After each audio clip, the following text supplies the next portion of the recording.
Assalamualaikum warahmatullahi wabarakatuh.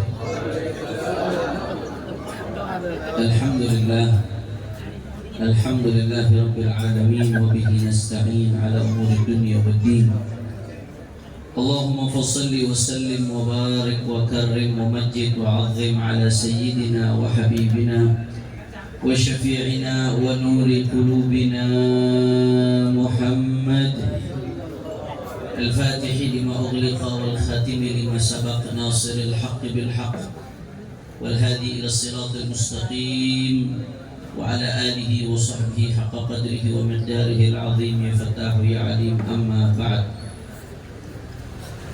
Yang sama-sama kita hormati dan kita muliakan para kiai, para ulama, para abi, abadi, asatid, tengku, tokoh masyarakat hadir di tengah-tengah kita yang tadi telah menyampaikan materinya yang luar biasa. Khairul kalam ma qalla wa dalla.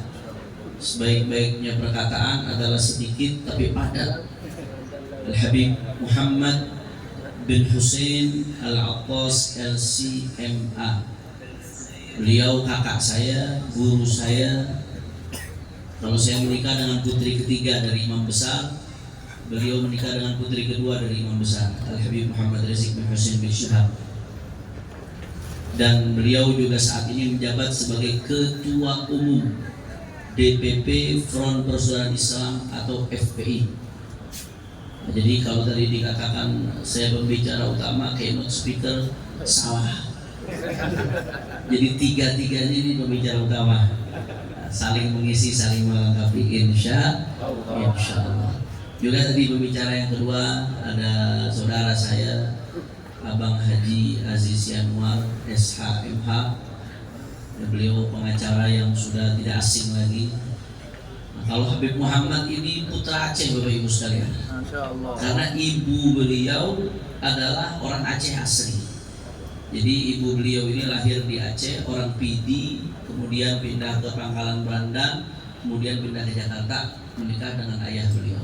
Jadi alhamdulillah Ketua Umum DPP FPI Pusat adalah putra Aceh. Allahu Akbar. Kalau Bang Haji Yanwar bukan putra Aceh, tapi karena beliau ini poligami sudah 2 istrinya, mungkin yang ketiga orang Aceh. Amin, amin ya Rabb. Amin ya Rabbal alamin. Kalau saya sama Habib Muhammad terkunci, alaiha nahya wa alaiha namut wa alaiha nub'at insyaallah. Amin. Setia sehidup semati. Amin insyaallah. Lagi live streaming ini. Juga guru-guru kita, Abi Muslim At-Tahiri, Imam DPD FPI Aceh yang Masya Allah dengan setia menemani kami dari awal. Kami ini Safari Dakwah dari Bedang, lanjut Simpang Olim ke paman saya Habib Muhammad bin Ahmad Al-Attas. Habib Muhammad Simpang Olim itu suami dari bibi saya, jadi istrinya Habib Muhammad kakak dari ibu saya. Makanya saya dari kecil, termasuk yang mengajarkan saya dakwah adalah Habib Muhammad bin Ahmad Al-Attas. Jadi saya belajar dakwahnya di Aceh, Bapak Ibu sekalian. Alhamdulillah. Ada permintaan dari ibu, Habib cuma berdiri kalau mau lihat. Oh berdiri, jadi ceramah dong belum duduk aja nanti kelihatan. Ya Bu ya. Nah, sebentar. Mau lihat semuanya. Nanti barang-barang di akhir gitu ya. Sabar Bu, pelan-pelan Bu.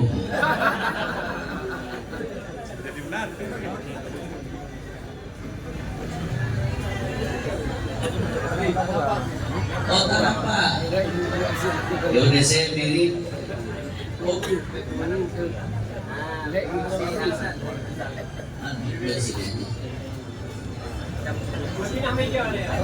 Kursi apa? Itu kebesaran.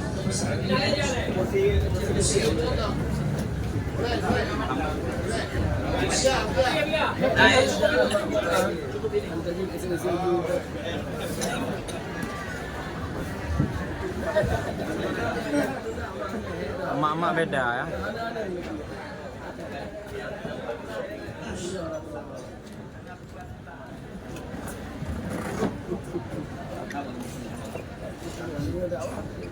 Gimana ibu-ibu, udah Bu? Ada anaknya Ibu kalau nggak dipenuhi permintaannya bahaya, Pak. Ibu-ibu ini kalau sudah marah bisa kacau kota, karena ibu-ibu kalau naik motor sennya ke kanan, beloknya ke kiri. Iya. Jadi bahaya. Tidak lupa guru-guru kita, saya minta maaf Abi Abadi, saya minta maaf di atas kursi karena permintaan ibu-ibu yang tidak bisa ditolak. Tidak lupa hadir di tengah-tengah kita ada Tengku Bulkini, guru kita bersama yang Masya Allah luar biasa perjuangan beliau. Juga ada Abia Jenet, Masya Allah yang perjuangan dakwahnya di kafe-kafe luar biasa. Juga tidak lupa hadir bersama kami dari Jakarta ada Habib Hussein bin Fikri Al-Attas yang tadi telah menyejukkan hati kita dengan suaranya. Juga ada Dr. Yusuf Kordowi. Insya Allah ini dari segi kreativitas keilmuan sesuai dengan Dr. Yusuf Kordowi yang di Qatar, Insya Allah. Di sini juga ada tamu dari Malaysia, DC Anis bersama rombongannya, Masya Allah, tabarakallah. Dan semuanya ada Tengku Zainuddin Ubaid, begitu pula Dr. Tarmizi Daud, Masya Allah, tabarakallah. Juga Abi Wahid. Dan semua tidak saya sebutkan satu persatu, begitu banyak tanpa mengurangi rasa hormat dan ta'zim saya kepada beliau semua. Kita doakan mudah-mudahan guru-guru kita Allah panjangkan umurnya, Allah sehatkan badannya, Allah jaga zahir batinnya, Allah menangkan perjuangannya. Amin ya rabbal hadirin hadirat, muslimin muslimat, masyarakat Aceh tercinta yang hadir pada pagi hari ini. Kita semua angkat tangan, kita minta sama Allah, mudah-mudahan tidaklah kita keluar dari tempat ini kecuali semua dosa kita diampuni oleh Allah. Yang sakit Allah angkat penyakitnya, Allah sehatkan badannya. Semua yang hadir dilapangkan rezekinya, diberkahi kehidupannya. Amin ya rabbal amin ya rabbal alamin. Ahiba'il kiram, sebetulnya tadi apa yang disampaikan oleh Habib Muhammad dan Bang Haji Sianwar udah luar biasa, lebih dari cukup, saudara. Saya hanya menambahkan sedikit saja. Aceh ini menjadi hujjatun lana. Kami di Jakarta yang kalau menurut perspektif Rands Corporation adalah kaum fundamentalis, yang dianggap fundamentalis karena memperjuangkan syariat di negeri kita tercinta. Kami salah satunya masih bisa terus tegar berjuang sampai hari ini karena kami punya hujjah, yaitu Aceh. Aceh itu menjadi hujjatun lana, menjadi argumen kami untuk memperjuangkan syariat Allah Subhanahu wa ta'ala di bumi Indonesia. Karena sebetulnya Bapak Ibu sekalian, harusnya kalau sebagai seorang muslim yang berpikir sehat, harusnya sadar betul dengan firman Allah Ta'ala, fa hukmal jahiliyati yabghun wa man ahsanu minallahi hukman liqaumi yuqinun. Kalau kita yakin Allah Maha sempurna dan kita yakin Allah Maha mengetahui segala-galanya, maka harusnya kita juga yakin nggak ada aturan yang lebih baik dari aturan Allah Subhanahu wa ta'ala. Tapi kadang-kadang itulah manusia, zayyanalhum syaitan su'a amalihim. Manusia itu kadang-kadang apa yang buruk dihiasi oleh setan sehingga seolah-olah dianggap baik. Makanya kata Syekh Muhammad Sa'id Ramadan Al-Buti alaihi rahmatullah dari Suriah yang tadi dikutip oleh Habib Muhammad Al-Attas dalam kitabnya Yughalituna ka'idh yaqulun. Beliau mengatakan kalau ada orang ditanya beriman nggak sama Allah, beriman. Kemudian kamu mau nggak pakai syariatnya Allah? Nggak mau. Gimana ini, logikanya seperti apa ini? Ngaku beriman sama Allah, yakin Allah Maha sempurna, yakin Allah Maha segala-galanya, tapi ketika tanya bagaimana dengan syariat Allah, oh tunggu dulu. Seolah-olah dia mengatakan saya yakin syariat Allah ini sempurna, saya yakin Allah Maha sempurna. Seolah-olah lisanul halnya pengen mengatakan saya yakin Allah Maha sempurna, tapi kalau syariat Allah tunggu dulu. Nah, kira-kira logika seperti ini keliru atau tidak? Ini logika keliru, saudara. Alhamdulillah, salah satu yang menjadi motivasi kami untuk terus melawan ajaran-ajaran seperti ini, kekeliruan berpikir seperti ini, logika falasi seperti ini, dan untuk memperjuangkan terus syariat Islam, diantaranya adalah ketegaran saudara-saudara kami yang ada di Aceh dalam memperjuangkan syariat Islam. Takbir! Allahu Akbar! Makanya Bapak Ibu sekalian, sebetulnya di Indonesia ini sebetulnya sebagaimana Imam Besar Al-Habib Muhammad Rizik bin Hussein bin Syihab menulis tesis beliau, tesis S2 Imam Besar Habib Rizik, Bapak Ibu sekalian, tentang Pancasila. Beliau menulis di Malaysia, S2 di kampus apa? Cianis? Di University of Malaya. Beliau nulis S2, tesis S2 di University Malaya dengan luar biasa tentang bagaimana penerapan syariat Islam menurut perspektif Pancasila. Jadi kan Indonesia ini dasar falsafat negaranya Pancasila. Pancasila itu kan sebetulnya sila pertamanya ketuhanan yang Maha Esa. Ketuhanan yang Maha Esa itu tauhid. Karena agama yang menganut ketuhanan yang Maha Esa agama apa? Islam.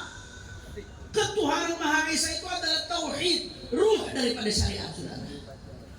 Makanya Imam Besar Al-Habib Muhammad Rizik bin Hussein bin Syihab sampai nulis tesis tentang itu, karena beliau lihat belakangan ini ada orang-orang yang pakai nama Pancasila tapi dibenturkan dengan syariat Islam. Padahal syariat Islam ini ruhnya adalah tauhid, sedangkan tauhid adalah ruh dari Pancasila, saudara. Kesimpulan dari tesis beliau yang ditulis itu di University of Malaya S2, bahwasanya ternyata yang namanya Pancasila itu membuka peluang selebar-lebarnya untuk penerapan syariat Islam, saudara. Jadi omong kosong kalau ada orang menabrak-nabrakkan Pancasila dengan syariat Islam, dia nggak paham tuh berarti. Apalagi sampai memusuhi syariat Islam dengan alasan Pancasila tuh. Itu berarti berkhianat dengan nilai-nilai ketuhanan yang Maha Esa. Makanya alhamdulillah, saudara, sebetulnya kalau kita bicara soal syariat, semalam saya singgung sedikit, anggaplah secara global dibagi menjadi 4 syariat Islam ini. Secara global, 1 ibadat, 2 muamalat, 3 munakahat atau ahwal syakhsiyah, yang keempat jinayat pidana, saudara. Dari 4 klasifikasi pembagian syariat ini, ayo kita lihat satu-satu di negeri kita, saudara. Yang pertama, ibadat. Alhamdulillah di negeri kita bukan hanya dijamin ibadat itu boleh, bahkan kalau ada orang ganggu ibadah umat Islam itu pidana. Di KUHP itu kalau ada orang coba-coba bubarkan orang sholat, pidana. Masjid-masjid itu ada undang-undang wakaf yang menjaganya.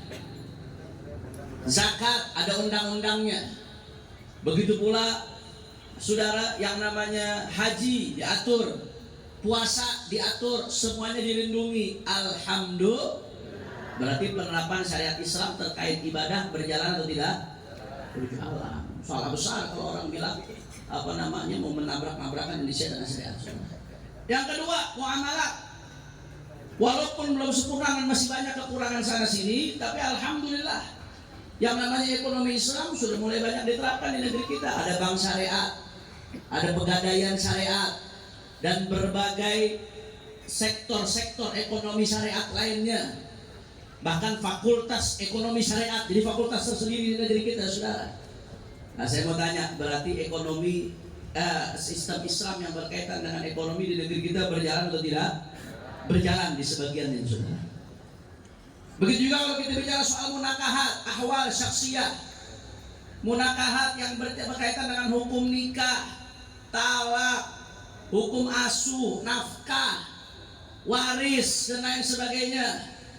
Kita punya pengadilan agama yang mengatur itu, saudara. Dari Sabang sampai Merauke ada pengadilan agama, ada kompilasi hukum Islam yang dijadikan acuan dalam pengadilan agama, dan seterusnya, saudara. Sekali lagi saya mau tanya, berarti hukum Islam yang berkaitan dengan ahwal syakhsiyah, yang berkaitan dengan munakahat dan lain sebagainya di negeri kita berjalan atau tidak? Berjalan. Tinggal yang keempat nih, jinayat, yang berkaitan dengan pidana. Nah, yang berkaitan dengan pidana kita bisa lihat dari 2 aspek. Aspek menganggap sebuah perbuatan itu sebagai sebuah pidana, dan aspek hukuman terhadap pidana tersebut, saudara. Nah, kalau bicara menganggap sebuah perbuatan apakah masuk kategori pidana atau tidak. Banyak hal-hal yang dalam syariat dianggap pidana, di negeri ini juga dianggap pidana. Saya kasih contoh, mencuri. Di dalam Islam mencuri itu pidana. Di negeri kita mencuri pidana atau bukan? Pidana. Walaupun penegak hukumnya kadang-kadang jadi pencuri, saudara. Hamiha haramiha. Dia menegakkan hukum, dia mencuri. Membunuh dalam syariat Islam pidana. Di negeri kita membunuh pidana atau bukan? Menistakan agama dalam syariat Islam pidana. Di negeri kita secara undang-undang penistaan agama pidana atau bukan? Pidana. Pemerkosaan pidana. Di negeri kita pidana atau bukan? Pidana. Walaupun ada beberapa hal yang harusnya dalam agama Islam dianggap pidana, di sini masih belum dianggap pidana. Seperti zina, masih ada perincian nanti di situ. Kalau suka sama suka nggak dianggap pidana. Inna lillahi wa inna ilaihi. Jadi secara garis besar kebanyakan hal-hal yang dianggap pidana dalam Islam di negeri kita perbuatan itu juga dianggap pidana, saudara. Tapi ini yang jadi masalah satu lagi yang berkaitan dengan hukuman atas pidana tersebut. Ini yang jadi masalah nih. Di Indonesia secara garis besar belum diterapkan, saudara, hukum pidana, hukum cambuk dan seterusnya dan seterusnya. Tapi alhamdulillah yang memotivasi kami untuk terus memperjuangkan sisa syariat Islam yang belum diterapkan di negeri kita, saudara, adalah masyarakat Aceh yang berhasil memperjuangkan di Aceh syariat Islam diterapkan bahkan sampai hukum pidananya, saudara. Allahu Akbar. Allahu Akbar. Makanya ini prestasi. Sejauh ini udah prestasi luar biasa. Maka ini yang harus kita jaga betul-betul, saudara. Nah, ini yang mau saya bahas sekarang, bagaimana kita ngejaga ini caranya. Apa yang dilakukan oleh Aceh ini adalah jadi modal dan model. Sesuai judulnya nih, Aceh sebagai daerah modal dan model untuk membangun peradaban bangsa. Penerapan syariat Aceh di berbagai aspeknya sampai ke hukuman pidana ini jadi modal dan model untuk membangun peradaban bangsa, saudara. Maka ini yang pertama, selain untuk dikembangkan ke berbagai daerah lain, ini harus dikembangkan juga, dijaga betul di Acehnya sendiri. Karena saya mau tanya jujur, masyarakat Aceh yang berusaha menghentikan penerapan syariat di Aceh banyak atau tidak? Banyak. Baik usaha secara politik atau usaha secara operasi intelijen, saudara, atau usaha secara melalui melakukan perusakan moral. Ada upaya-upaya secara khusus untuk merusak moral masyarakat Aceh, untuk merusak daripada anak-anak muda dan lain sebagainya. Judi online disebarkan, maksiat-maksiat ada yang berusaha menyebarkan supaya apa? Buat merusak citra penerapan syariat di Aceh, saudara. Karena Aceh ini jadi contoh, kalau sampai Aceh sukses, orang-orang yang anti syariat merasa terancam, makanya mereka berusaha bagaimana caranya nih masyarakat Aceh dirusak, anak-anak muda Aceh dirusak supaya penerapan syariat itu dapat stempel gagal, fail. Sehingga kalau sudah gagal, nanti jadi propaganda daerah lain. Tuh, lihat Aceh aja belum berhasil, masa mau diterapkan di daerah lain? Padahal faktanya nggak seperti itu. Saya lihat Aceh makin sekarang makin masya Allah, sudah luar biasa. Maka oleh karena itu kita harus betul-betul menjaga. Selain ini disebarkan keluar, semangat penerapan syariat ditularkan ke daerah-daerah lain yang merupakan adik-adik dari Aceh, saudara. Ini juga harus kita jaga. Bagaimana cara menjaganya? Nah, di antara yang terpenting, saya tadi sampai ke sini takjub luar biasa. Saya lihat ada petisi di depan. Poin-poinnya saya baca, masya Allah. Itu kalau petisi itu betul-betul bisa dijalankan, Aceh jadi di surga di dunia sebelum di akhirat, saudara. Amin ya Rabbal. Itu petisi adalah intisari dari amar ma'ruf nahi munkar. Ini cara ngejaganya. Itu kalau petisi bisa jalan, FPI nggak laku tuh. Karena udah luar biasa isinya. Udah nggak perlu ada FPI lagi kalau petisi itu bisa jalan tuh. Amar ma'ruf nahi munkar udah jalan. Amar ma'ruf nahi munkar itu kuncinya buat jaga, saudara. Nah, di sini saya mengutip perkataan Imam Syatibi dalam kitabnya Al-Muwafaqat.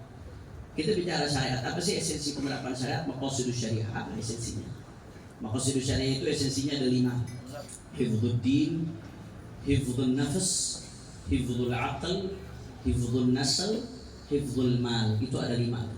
Esensi dari penerapan syariat, kalau kita tarik syariat min alifihi ila ya'ihi, dari A sampai Z, dari bab toharoh sampai bab etik di akhir kitab daripada fikih, saudara. Kalau kita bicara syariat, maka intisari tujuan daripada syariat itu ada berapa? Ada 5. Yang pertama, hifdzuddin. Adanya hukum syariat itu buat 5 hal ini, saudara. Secara garis besar. Yang pertama, hifdzuddin, buat menjaga agama. Makanya kita dianjurkan, diperintahkan untuk dakwah. Bagaimana supaya orang yang di luar Islam masuk Islam mengucapkan asyhadu an la ilaha illallah wa anna muhammadan rasulullah. Itu bagian daripada hifdzuddin. Kemudian mengajarkan orang-orang ilmu agama, ilmu akidah, ilmu syariah, ilmu tasawuf, itu bagian daripada hifdzuddin. Kemudian ada hukuman mati bagi orang yang murtad, apalagi sampai menyebarkan syubhat murtadnya sehingga mempengaruhi orang lain, itu bagian daripada hifdzuddin. Kemudian ketika kita menyebarkan dakwah, mendapatkan rintangan, apalagi sampai diperangi di tengah-tengah dakwahnya, saudara, lalu disyariatkan jihad fisabilillah, itu juga bagian daripada hifdzuddin, menjaga agama. Jadi itu pertama esensi syariat, menjaga agama. Yang kedua esensi daripada syariat, saudara, adalah hifdzun nafas, menjaga jiwa. Makanya yang namanya, saudara, orang kalau sudah dalam keadaan darurat, hukum yang daging yang haram sekalipun bisa jadi halal. Ad-darurat tubihul mahdzurat. Kita di hutan, nggak ada makanan sama sekali, sudah hampir mati, hanya ada babi di depan mata, babi bisa halal, saudara. Hanya untuk saddur ramak, sekedar untuk dia tidak mati. Kenapa? Karena syariat memerintahkan hifdzun nafas, menjaga jiwa. Makanya kita diperintahkan untuk cari nafkah, diperintahkan, saudara, untuk makan, untuk bisa memperlanjutkan kehidupan kita. Itu bagian daripada hifdzun nafas. Dan di sisi lain, syariat mengharamkan membunuh orang lain bighairi hak. Dan orang yang melakukan pembunuhan akan diqisas, dibunuh balik. Walakum fil qisasi hayah. Karena kalau qisas diterapkan, di situ ada kehidupan. Ketika orang yang membunuh akan dibunuh, maka orang akan berpikir 1000 kali untuk membunuh. Ketika orang berpikir 1000 kali untuk membunuh, maka akan banyak nyawa yang terselamatkan gara-gara itu, saudara. Apa tujuannya, untuk apa itu semua? Hifdzun nafas, menjaga keselamatan jiwa. Itu esensi syariat yang kedua. Yang ketiga, esensi syariat adalah hifdzul aql. Makanya segala hal yang menjadi sarana untuk mengembangkan akal itu diperintahkan oleh syariat. Kita disuruh belajar oleh syariat. Itu salah satunya min ajli hifdzul aql, menjaga akal. Biar akal kita tetap sehat. Makanya segala sesuatu yang merusak akal diharamkan oleh syariat. Khamrnya, narkobanya, semua yang merusak akal diharamkan oleh syariat, saudara. Bahkan orang yang minum khamr atau muama asbah dzalik, atau yang menyerupai khamr, ada hukuman pidana di dalam syariat. Apalagi yang mengedarkannya dan lain sebagainya. Tujuannya untuk apa? Hifdzul aql, menjaga akal. Islam pengen tuh akal orang tetap sehat, saudara. Ayat keempat, hifdzun nasl, menjaga keturunan supaya nggak campur aduk, jangan sampai anak nggak tahu siapa bapaknya. Makanya diperintahkan satu, nikah, itu min ajli hifdzun nasl. Yang kedua, diharamkan zina, itu min ajli hifdzun nasl, menjaga keturunan. Yang kelima, hifdzul mal, tujuan daripada syariat Islam untuk menjaga ekonomi, harta, baik kepemilikan pribadi atau kepemilikan umum. Makanya segala sesuatu jenis yang bisa menyebabkan perputaran ekonomi itu dianjurkan oleh syariat. Ada kitabul muamalat, di dalamnya ada ada babul riba, ada babul qirat, ada babul qard, dan seterusnya tuh. Itu tujuannya untuk apa? Hifdzul mal. Kelestarian harta agar bisa terus berputar itu di atas muka bumi, itu dijaga dalam syariat, saudara. Begitu juga segala sesuatu yang mengancam kepemilikan harta orang lain, seperti ghasab, mencuri, merampok, diharamkan oleh syariat. Ada hukumannya, potong tangan untuk mencuri kalau sampai syarat tertentu, nisab, dan lain sebagainya. Itu diharamkan oleh syariat, ada hukumannya. Tujuannya untuk apa? Hifdzul mal. Kira-kira sampai sini jelas atau tidak? Jelas. Nah, kenapa saya bahas ini? Esensi daripada syariat tadi ada 5. Hifdzul din, menjaga keselamatan agama. Yang kedua, hifdzun nafas, menjaga keselamatan jiwa. Yang ketiga, hifdzul aql, menjaga keselamatan akal. Yang keempat, hifdzun nasl, menjaga keselamatan keturunan. Yang kelima, hifdzul mal, menjaga keselamatan daripada harta, saudara, agar terjamin keadilan dalam perputaran harta itu terjamin, saudara. Kepemilikan seseorang dan kepemilikan umum dijaga hak-haknya dan lain sebagainya. Nah, kata Imam Syatibi, wa yarji ila dalika kullih al-amru bil ma'ruf wa nahyi 'anil munkar. Nah, kita tadi 5 itu adalah esensi syariat. Dan satu-satunya kata Imam Syatibi dalam Al-Muwafaqat yang bisa menjamin keberlangsungan 5 esensi syariat tadi adalah menegakkan amar ma'ruf nahi munkar, saudara. Kalau amar ma'ruf nahi munkar tidak ditegakkan, omong kosong. Kita bicara syariat tanpa amar ma'ruf nahi munkar, siapa yang bisa kawal penerapan syariat? Penerapan syariat bisa dikawal dengan baik hanya dengan menegakkan amar ma'ruf nahi munkar. Makanya luar biasa tuh, saya baca petisi itu, masya Allah, tabarakallah. Mudah-mudahan itu bisa dijalankan betul-betul, insya Allah. Karena itu petisi adalah ruh dari amar ma'ruf nahi munkar isinya, saudara. Yang dilarang di situ, yang diminta untuk dilarang, dicegah, semuanya hal-hal yang munkarat kebanyakan, yang menyebabkan daripada pelanggaran syariat dan lain sebagainya. Nah, umat ini menjadi mulia bukan karena jumlahnya banyak. Umat ini menjadi mulia bukan karena sumber daya alamnya melimpah. Umat ini menjadi mulia bukan karena bangunannya yang tinggi-tinggi, tapi umat ini menjadi mulia kuntum khaira ummatin ukhrijat linnas ta'muruna bil ma'ruf wa tanhauna 'anil munkar. Kata Allah Ta'ala, kalian menjadi sebaik-baiknya umat. Kenapa? Karena kalian menegakkan amar ma'ruf nahi. Kira-kira sampai sini jelas atau tidak? Maka kunci yang ingin saya sampaikan pada pagi hari ini, yang pertama tadi, Aceh menjadi modal dan model dari penerapan syariat Islam untuk membangun peradaban bangsa, dan penerapan syariat Islam ini tidak akan pernah bisa berjalan kecuali dengan amar ma'ruf nahi munkar. Sekarang timbul lagi pertanyaan, Habib, lantas bagaimana caranya supaya amar ma'ruf nahi munkar bisa betul-betul jalan, Habib? Pertanyaannya gitu. Yang pertama, kita nggak bisa amar ma'ruf nahi munkar tanpa ilmu, saudara. Bagaimana kita bisa bedakan mana yang ma'ruf, mana yang munkar kalau ilmunya nggak ada? Makanya syarat mutlak untuk kebangkitan umat, perjuangan amar ma'ruf nahi munkar, umat harus paham syariat, saudara.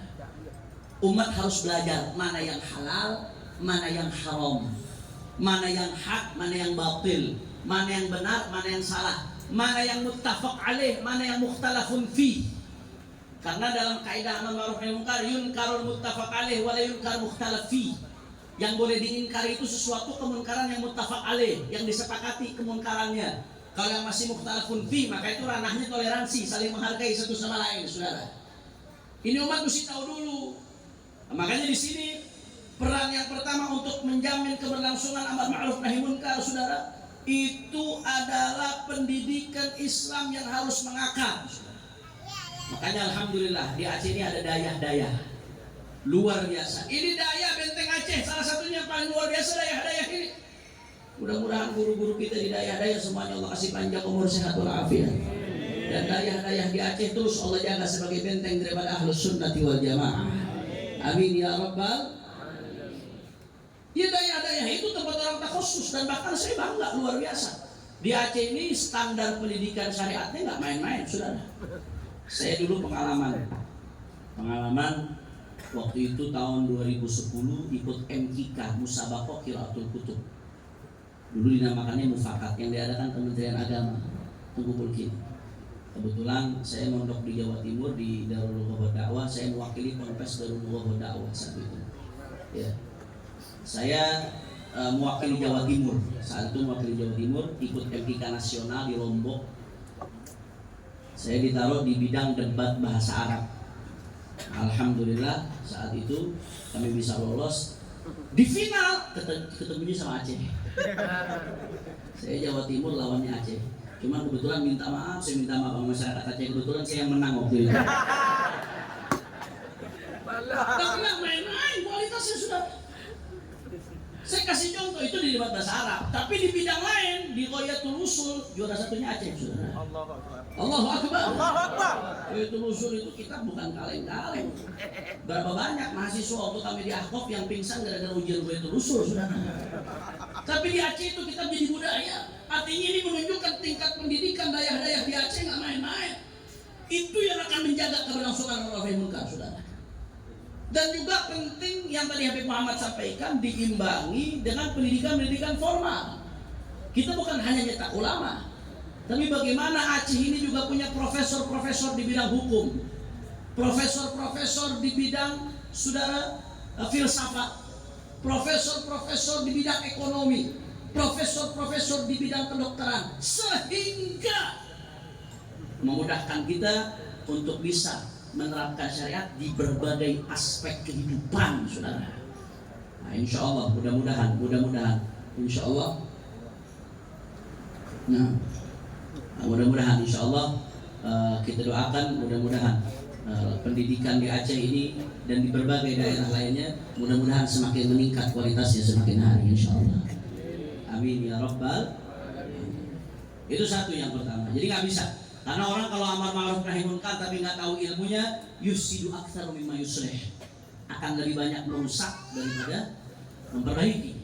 Butuh ilmu, harus mutlak, itu harga mutlak. Dan ini berkaitan dengan salah satu proposal yang tadi disampaikan oleh Habib Muhammad bin Husain Al-Attas.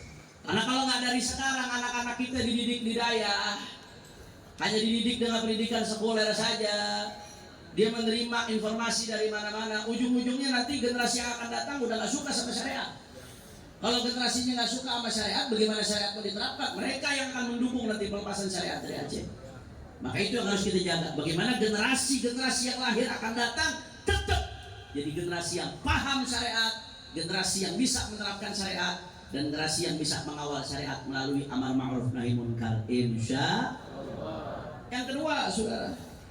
Nah, untuk menjaga keberlangsungan amar ma'ruf nahi munkar ini diperlukan adanya gerakan umat yang kompak. Makanya di Al-Qur'an dikatakan wa takun minkum ummatun yad'una ilal khair wa ya'muruna bil ma'ruf wa yanhauna 'anil. Nggak bisa perorangan. Sekuat-kuatnya Tengku Bulkini, kalau sendirian tumbang, saudara. Betul nggak tuh? Perjalanan dari Banda Aceh ke Aceh Singkil. Aceh Singkil berapa jam tuh? 24 jam. Terus satu orang yang mau handle. Nggak bisa. Harus ke sistem wal takun minkum ummah. Harus kompak, sinergi. Bukan hanya FPI-nya, sudah FPI salah satu organisasi yang fokus amar ma'ruf nahi munkar. Mudah-mudahan insya Allah diberikan istiqamah oleh Allah Ta'ala. Tapi ini bukan hanya tugas FPI, tugas umat Islam. Karena yang merintahkan amar ma'ruf nahi munkar bukan Imam Besar Habib Rizik, saudara. Beliau hanya menyampaikan, tapi perintah ini datangnya dari Allah Subhanahu. Ini tugas umat Islam, harus kompak, nggak bisa. Semua elemen harus satu bersatu, padu, bahu membahu dalam menegakkan amar ma'ruf nahi munkar dan mengawal penerapan syariat yang ada dalam Aceh, saudara. Ormas boleh beda-beda, pesantren boleh beda-beda, pengajian boleh beda-beda, tapi amar ma'ruf nahi munkarnya tetap satu, saudara. Allahu Akbar. Yang ketiga, kalau mau keberlangsungan amar ma'ruf munkar terjaga, singkat saja karena udah jam 11 lewat, saudara. Perjuangan politik umat Islam nggak boleh berhenti, saudara. Tapi saya ingatkan di sini, perjuangan politik karena godaannya besar. Saya ingat guru saya Syekhun Al-Alamah Profesor Dr. Habib Abdullah Baharun mengatakan, perjuangan politik ini cobaannya besar bukan ketika berjuang saja, kalau udah jadi pun cobaannya besar, saudara. Dulu Imam Hasan Basri melihat ada kucing akur, ada dua kucingnya akur satu sama lain. Imam Hasan Basri takjub, ini masya Allah kucing dua ini akur sekali, bersahabat, nggak berantem. Akhirnya kata Imam Hasan Basri, tunggu sebentar. Begitu Imam Hasan Basri akhirnya ngambil ikan, saudara. Ikan dilemparkan kepada kucing tersebut. Begitu ada ikan, kucing yang tadinya akur berantem. Faham? Hatta tadkhula bainahum dunya, Imam Hasan Basri. hatta tadkhula bainahum dunya. Mereka bisa akur sampai kapan? Sampai ada dunia masuk ke tengah-tengah mereka. Begitu dunia masuk ke tengah-tengah mereka, ribut termasuk saudara. Gak akur satu sama lain. Nah, perjuangan politik penting, tapi orientasinya harus hati-hati saudara. Kita wajib melakukan islamisasi politik, wajib. Apa artinya islamisasi politik? Memperjuangkan Islam melalui jalur politik. Bagaimana caranya supaya syariat Islam diundang-undangkan? Itu namanya islamisasi politik. Bagaimana caranya yang naik adalah pejabat-pejabat yang baik, yang soleh, yang punya komitmen terhadap syariat dan perjuangan syariat. Itu namanya islamisasi politik, saudara. Itu hukumnya wajib. Menjadikan politik sebagai wasilah perantara untuk menerapkan syariat Islam. Karena menerapkan syariat Islam, saya mau tanya orang Aceh, hukumnya wajib atau tidak? Wajib. Ma la yatimul wajib illa bihi fahuwa wajib. Perantara yang bisa mengantarkan kita kepada wajib, hukumnya wajib juga, saudara. Maka catatan saya, islamisasi politik wajib. Tapi jangan politisasi Islam. Politisasi Islam hukumnya haram. Apa itu politisasi Islam? Menggunakan Islam hanya untuk tujuan politik pribadinya. Islam hanya dijadikan jargon. Begitu jadi, nengok ke Islam aja enggak, saudara. Jawab yang jujur, pejabat yang begitu banyak atau tidak? Banyak. Partai pakai lambang Ka'bah, tapi dukung Ahok. Itu pernah terjadi. Itu kritik, saudara. Karena saya dulu saya masih kecil sama abah saya kampanye P3, beli kaos sendiri. Ikat kepala itu beli sendiri sama abah saya, naik motor dengan semangatnya di Jakarta. Begitu tahu-tahu dia dukung Ahok, sakit hati kita sudah sebagai pemilih saat itu sebelumnya yang dukung. Bagi kami itu namanya politisasi Islam. Kalau pakai lambang-lambang keislaman harus konsisten dengan nilai-nilai keislaman. Kampanye jualan Islam, kebijakannya juga harus Islami. Ketika kampanye bawa-bawa nama Islam, maka nanti harus memperjuangkan Islam. Karena sulit Pak Bu. Bagaimana kita memperjuangkan syariat dalam konteks kenegaraan, dalam konteks daerah, kalau kita punya pemimpin, pejabat bukan orang-orang yang perlu penerapan syariat Islam. Maka itu yang terakhir, salah satu cara untuk menjaga daripada keberlangsungan perjuangan ma'ruf nahi munkar, selain diantaranya pendidikan Islam harus betul-betul mengakar. Dan ini prosesnya nggak sebentar, saudara. Seperti yang tadi Habib Muhammad singgung, Badi'uz Zaman Said An-Nursi, itu prosesnya bukan setahun 2 tahun, bukan 10 tahun 20 tahun, bahkan lebih dari itu, saudara. Dan ini sudah dilakukan di Aceh. Ulama-ulama kita di Dayah ini mendidik umat Islam di Aceh bukan baru setahun 2 tahun, saudara. Dayah yang tertua di Aceh berapa tahun tertua? Mungkin 100 tahun, 200 tahun, 200 tahun, 100 tahun. Bahkan dari abad ke-7 sudah ada Dayah-Dayah, saudara. Dan seterusnya. Ini perjuangan panjang yang nggak boleh berhenti, saudara. Bisa diterapkan syariat pada hari ini nggak lepas dari perjuangan ulama-ulama kita di Dayah yang memberikan pemahaman terhadap syariat Islam. Karena kalau nggak paham, nggak kenal. Kalau nggak kenal, bagaimana mau cinta? Kalau nggak cinta, bagaimana mau memperjuangkan, saudara? Kenapa seorang laki-laki mau memperjuangkan perempuan? Karena dia cinta. Kalau udah cinta, dia akan memperjuangkan. Bagaimana seorang bisa memperjuangkan syariat? Karena dia cinta sama syariat. Bagaimana dia bisa cinta? Kenal. Bagaimana dia bisa kenal? Belajar bagaimana indahnya syariat Islam. Satu, kalau mau berlangsung, satu tadi, pendidikan syariat harus betul-betul kental dan bukan hanya di kalangan pesantren saja, termasuk di dunia-dunia pendidikan formal. Apapun profesinya ke depan, orang itu harus jadi profesor, doktor yang cinta kepada syariat. Kalau jadi politisi, politisi yang cinta syariat. Dokter, dokter yang cinta syariat. Insinyur, insinyur yang cinta syariat, saudara. Ekonom, ekonom yang cinta syariat. Dan yang kedua, tadi gerakan amal ma'ruf nahi munkar secara kolektif, secara berjamaah, bahu-membahu, harus dijaga, harus kompak, saudara. Organisasi boleh beda, partai boleh beda, majelis boleh beda, dayah boleh beda, tapi semuanya tujuannya satu, menegakkan amal ma'ruf nahi.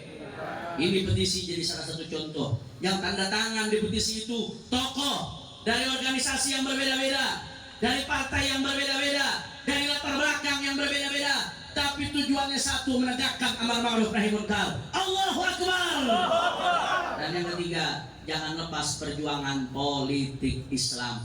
Tapi catat baik-baik, Islamisasi politik bukan politisasi Islam. Mudah-mudahan yang sedikit yang saya sampaikan ini bisa bermanfaat. Ya, tapi saya minta setelah ini tanya jawab bukan hanya saya, ke Habib Muhammad juga, ke Bang Haji Anwar juga, ke guru-guru yang lain juga. Dan saya minta ini yang duduk di sini nanti semua yang jawab. Ya, jadi Bang Haji mungkin kalau duduk di sini, ya cita-cita jadi orang Aceh, istri ketiga bisa tercapai. Jadi ibu-ibu yang sedang cari mantu bisa lihat Bu. Oh kalau saya tuh ini Bu, ini istri pertama nih ngizinkan beliau nikah lagi Bu. Masya Allah, tabarakallah. Mudah-mudahan panjang umur sehat walafiat. Ibu-ibu sebagian cemberut, saya bercanda Bu. Tapi kalau serius juga nggak apa-apa. Assalamualaikum warahmatullahi wabarakatuh.